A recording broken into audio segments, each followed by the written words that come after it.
Salut à tous, j'espère que vous allez bien. Aujourd'hui, je vous propose de changer un peu d'habitude en parlant jeux vidéo. Je ne sais pas vous, mais les jeux vidéo font partie de mon enfance, que ce soit les jeux Spider-Man sur PS2 et PS3 ou encore les cultissimes GTA. Parmi ces masterclass, seules deux séries de jeux vidéo sur un univers bien précis m'ont marqué. Je parle bien sûr de Dragon Ball Z Budokai et Dragon Ball Z Budokai Tenkaichi sur la PS2. Les graphismes, le gameplay et les rosters de personnages me marquent encore des années après. Je retiens particulièrement les opus 3 de Budokai et 2 de Budokai Tenkaichi, avec une préférence pour Budokai Tenkaichi 2 et son gameplay incroyable. Même si j'ai uniquement joué aux deux, je reconnais bien sûr la supériorité de Budokai Tenkaichi 3.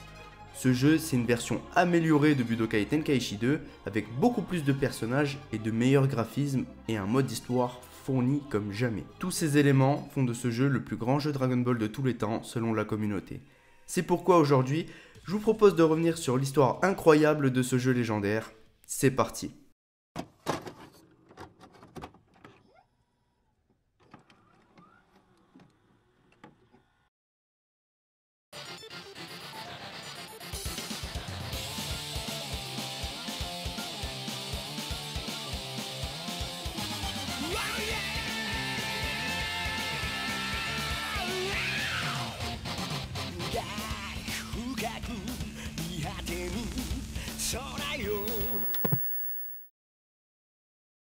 Après un premier opus révolutionnaire et très convaincant en 2005, la série poursuit sur sa lancée avec un an plus tard, en 2006, le jeu le plus marquant, Budokai Tenkaichi 2. C'est un véritable raz-de-marée et le jeu propose de toutes nouvelles dynamiques illustrant à mon sens à la perfection ce qu'est censé être un jeu Dragon Ball. Des arènes multiples et super vastes permettant toute projection de ki ou encore la possibilité de fracasser votre adversaire et de l'envoyer s'encastrer dans une montagne. Le jeu obtient le prix de meilleur jeu de combat de l'année 2006 par X-Play. Le développeur Spike ne s'en cache pas, le but est de se différencier des licences précédentes. Les équipes ont travaillé énormément afin de faire se suivre les opus chaque année, sans pour autant ne jamais décevoir. Bref, c'est complètement fou. Tout est magnifique car cette série de jeux et celle intitulée Budokai permet de relancer et de faire renaître un engouement pour la licence Dragon Ball dans le monde du jeu vidéo. Tout va bien jusqu'à ce qu'en 2007, Spike décide de sortir le meilleur jeu Dragon Ball Z de tous les temps dans le plus grand des calmes. Le jeu s'intitule sobrement Dragon Ball Z Budokai Tenkaichi 3. Alors petite info pour ceux qui ne savaient pas comme moi, ce n'est pas vraiment le véritable nom du jeu. Le nom japonais est Dragon Ball Z Sparking Meteor, ou littéralement, en français, Dragon Ball Z étincelle météore. Ouais, dit comme ça a moins de gueule. Cet opus fait suite à Dragon Ball Z Budokai Tenkaichi 2, sorti sur les mêmes supports en 2006 et 2007. Ainsi, plus de 160 personnages, transformations comprises, sont jouables dans une sélection de 30 arènes disponibles, dont certaines sont disponibles en 3 versions, jour, soir et nuit. Dans certaines arènes, la nuit permet aux Saiyans ayant leur queue d'utiliser la lune pour se transformer en singe géant. Certains utilisent une lune artificielle qu'ils créeront eux-mêmes comme Vegeta, Thalès et le roi Vegeta. La palette de personnages est littéralement folle, de même que pour tout. Le point fort du jeu, c'est qu'il est généreux. Vous avez vraiment tous les personnages possibles et inimaginables. Le jeu devient en fait la version améliorée de Budokai Tenkaichi 2, et puis que dire du scénario qui reprend absolument toutes les trames du manga et de l'anime Dragon Ball Z et GT jusqu'au film. Un véritable bonheur pour tout fan de la licence. Taper les meilleurs 1v1 contre Broly avec Goku ou encore incarner Gogeta qui rétame Janemba, c'était incroyable. Vous avez aussi énormément de modes de jeu différents que je vais pas détailler, mais en gros il y a le combat ultime et le tour du monde pour ne citer que. Vous avez même quelques commentaires de chichi sur les personnages de l'œuvre dans le mode biographie, et ça c'est plutôt drôle.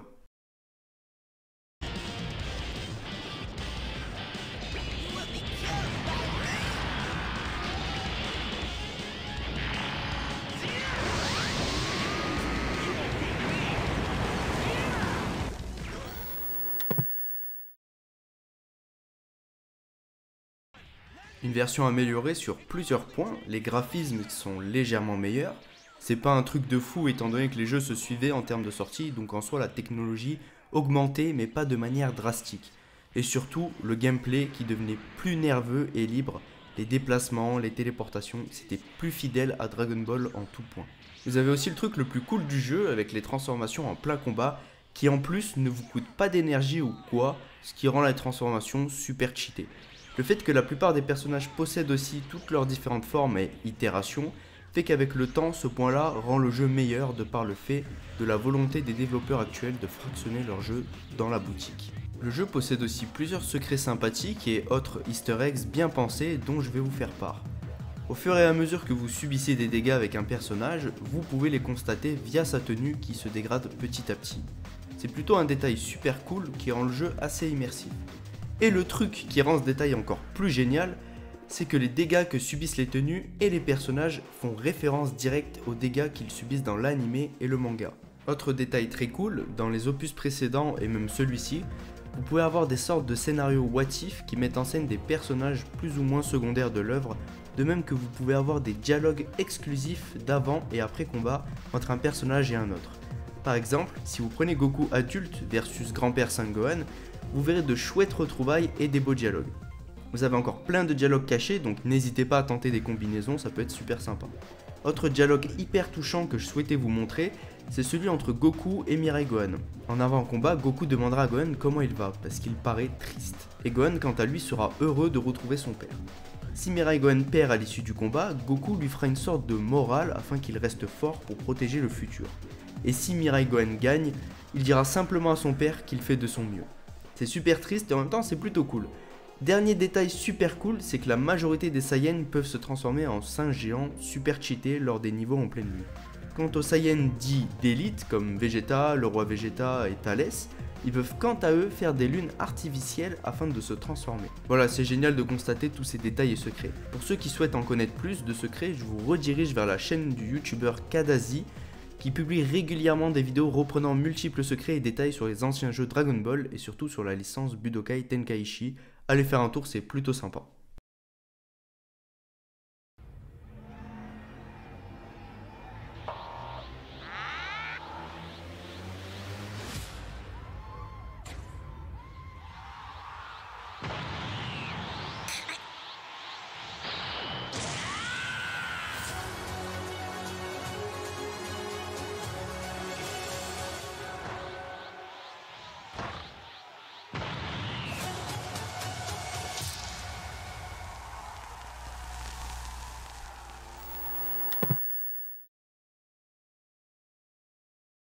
Si le jeu a la renommée qu'on lui connaît aujourd'hui, c'est grâce à sa fidélité envers le matériel de base, mais aussi son contenu riche et accessible. Le fait que nous sommes dans une ère de jeux fractionnés, où vous devez payer pour avoir des bonus exclusifs qui n'en sont pas réellement, comme dans Fighter Z, où vous devez payer pour un Goku et un Vegeta Arc Saiyan, ce qui est n'importe quoi sincèrement. La nostalgie joue beaucoup aussi, car beaucoup d'entre nous ont découvert le jeu sur PS2 ou Wii, durant notre enfance. Malgré cela, ça ne fait pas du jeu un excellent jeu, uniquement par nostalgie. Le gameplay, l'innovation ainsi que la richesse du contenu nous ont tout simplement impressionnés et fait rêver. Avec un tel succès, on a le droit de penser que la franchise devrait donc surfer sur son succès et mettre en chantier un Budokai Tenkaichi 4. Oui, mais sauf que problème, outre les raisons diverses de l'équipe travaillant sur le jeu qui reste inconnue à ce jour, il faut néanmoins préciser que le gros problème de notre époque en ce qui concerne les jeux vidéo sont les DLC et la boutique PlayStation. En effet, il faut bien retenir que si un jeu pareil sort aujourd'hui, la moitié de son contenu ne serait disponible que bien des mois après.